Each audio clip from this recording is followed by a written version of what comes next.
শেখ হাসিনা এখানে মেন, উনার নির্দেশে এই ঘটনাগুলো ঘটেছে। বাংলাদেশে যত আয়নাঘর আছে প্রত্যেকটা খুঁজে বের করা হবে। আমরা জেনেছি এটার সংখ্যা 700 থেকে 800। বাংলাদেশে যত আয়নাঘর আছে প্রত্যেকটা খুঁজে বের করা হবে। সোফার আমাদের কাছে গুম কমিশনের ইনভেস্টিগেশন অনুযায়ী এবং সিকিউরিটি ফোর্সে যা ইনভেস্টিগেশন করেছে, আমরা জেনেছি এটার সংখ্যা কয়েকশো, মেবি 700 থেকে 800, এবং এইটা আরও বের হচ্ছে।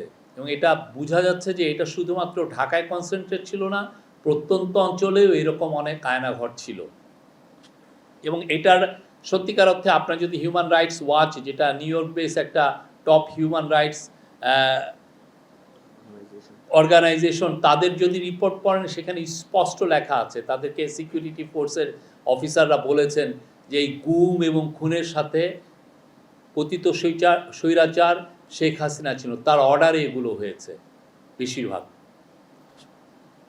আমরা আজকে আরও একটা ইম্পর্টেন্ট দিন এই জন্য যে আজকে আপনারা জানেন ইউএন, ঠিক আমরা যখন কথা বলছি ইউএনের হিউম্যান রাইটস অফিস আজকে তাদের বাংলাদেশে যে জুলাই অগাস্টে যে অভূতপূর্ব যে একটা ঘটনা ঘটলো, যে ম্যাস আপরাইজিং হলো, সেই সময় যে অ্যাট্রোসিটিস হয়েছে সেটার উপর একটা ফ্যাক্ট ফাইন্ডিং রিপোর্ট দিয়েছে। এবং এই ফ্যাক্ট ফাইন্ডিং রিপোর্টটা ছিল পুরোপুরি তাদের ইন্ডিপেন্ডেন্ট রিপোর্ট, সেখানে গভর্নমেন্টের কোনো ইনফ্লুয়েন্স নাই, গভর্নমেন্টের কোনো ধরনের কোনো এখানে রোল ছিল না। আলামত নষ্ট করা হয়েছে কি হয়েছে না সেটা গুম কমিশন দেখছে, এবং সেই অনুযায়ী এটার উপরে যখন কেসগুলো হচ্ছে ইন্টারন্যাশনাল ক্রাইমস ট্রাইব্যুনাল তাদের প্রসিকিউটররাও দেখছে। আমরা প্রত্যেকটা জিনিসগুলো দেখছি, এবং সেই আলোকে আমরা যেটা করেছি যে এটা এখন এই একটা এভিডেন্স হিসেবে গুমের এই প্রত্যেকটা আয়নাঘরগুলো এখন সিলগালা করা থাকবে, বিকজ এটা আমাদের লিগ্যাল প্রসেসে এটা লাগবে। তো সেই বিষয়টা এখন মনে হওয়া, এটা তো লিগ্যাল বিষয়, ওরা এটা ডিসাইড করবেন, ওনারা বলবেন যে কিভাবে এটা আদৌ হয়েছে কি হয়ে নাই। তবে আমরা কিছু কিছু জায়গায় দেখেছি যে কিছু কিছু জায়গায় প্লাস্টার করা হয়েছে, যেটা বা কোনো কোনো জায়গায় দেখা যাচ্ছে যে রুমটা একটু ছোট টাইনি ছিল, সেটাকে মানে ওইটা ভেঙে, দেয়ালটা ভেঙে এটাকে বড় দেখানো হয়েছে। বাট এটা কি সত্যিকার অর্থে এটা কি এটা কি একটা ইচ্ছাকৃত নাকি ইচ্ছাকৃত না, এগুলো তো গুম কমিশন এবং ইন্টারন্যাশনাল ক্রাইমস ট্রাইব্যুনাল তারা এটা বিচার করবেন। এবং সেই জন্য আমরা যেটা এটা গুম কমিশনের থেকে বলা হয়েছে যে এই প্রত্যেকটা এই জায়গাগুলো এখন সিলগালা করা থাকবে আনটিল ফার্দার ইনভেস্টিগেশন, এটার উপরে ইনভেস্টিগেশন হবে আরও। আজকের যে রিপোর্টের পরে আপনারা দেখেছেন ইউএনের হিউম্যান রাইটস অফিস হচ্ছে ওয়ার্ল্ডের most respected human rights organization. তারা যেই রিপোর্টটা দিয়েছে তাতেই সুস্পষ্ট যে কার অর্ডারে এই খুনগুলো হয়েছে। এবং খুনগুলো আপনি দেখেন না, কি খুন, 4 বছরের ছেলে, 6 বছরের মেয়ে, আপনি এবং নিয়ে আপনি কি করছেন, পুড়িয়ে ফেলছেন।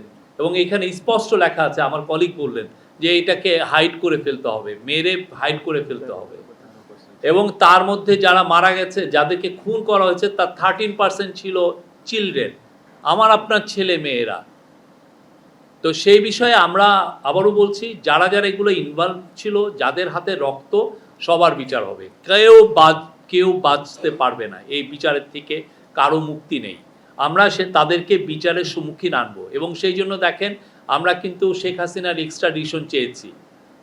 শেখ হাসিনা এখানে মেন, উনার নির্দেশে এই ঘটনাগুলো ঘটেছে, এই খুনগুলো হয়েছে। আপনারা জানেন ল্যাটিন আমেরিকাতেও এরকম প্রচুর লোক, হাজার হাজার ছেলে মেয়ে গুম হয়েছে। তো ওদের বিচারে আনতে বা ওদের যে কোথায় কোথায় এদেরকে রাখা হয়েছিল, কোথায় কোথায় এদেরকে বডি ডাম্প করা হয়েছে, এটা জানতে দেখা যাচ্ছে যে কয়েক দশক পর্যন্ত লেগে গেছে। তো আমরা তো মনে করি যে আমরা যে 6 মাসে যেটা অ্যাচিভ করেছি, যে পুরো বিষয়টা জানা, মানুষকে জানানো, বাংলাদেশের মানুষকে জানানো, আমরা বলবো যে একটা আমাদের বড় রকমের অ্যাচিভমেন্ট। এবং আমরা আমাদের গুম কমিশন কাজ করছে, আমাদের সিকিউরিটি ফোর্স কাজ করছে, আমাদের তদন্ত সংস্থা কাজ করছে, আমাদের যে কোর্ট আইসিটি তারা কাজ করছে। কোথায় কোথায় আয়নাঘর ছিল, কিভাবে রাখা হয়েছে, কারা এটার নির্দেশদাতা, কিভাবে এদেরকে খুন করা হয়েছে, বিকজ অনেক এই যে আজকে আমরা একটা মেয়েকে দিয়েছি, তাকে সে 11 বছর একটা মেয়ে তার মা সহ আসছিল, সে তার মার এখনো সন্ধান পায়নি, তাই সে কিন্তু এখন অ্যাডাল্ট একটা মেয়ে। তো এই যে আপনি দেখেন যে কি ভয়ঙ্কর এই আমরা প্রত্যেকটা আয়নাঘর খুঁজে বের করব এবং এইটার বিষয়ে আপনার সামনে আরও শুনতে পারবেন, আরও জানতে পারবেন।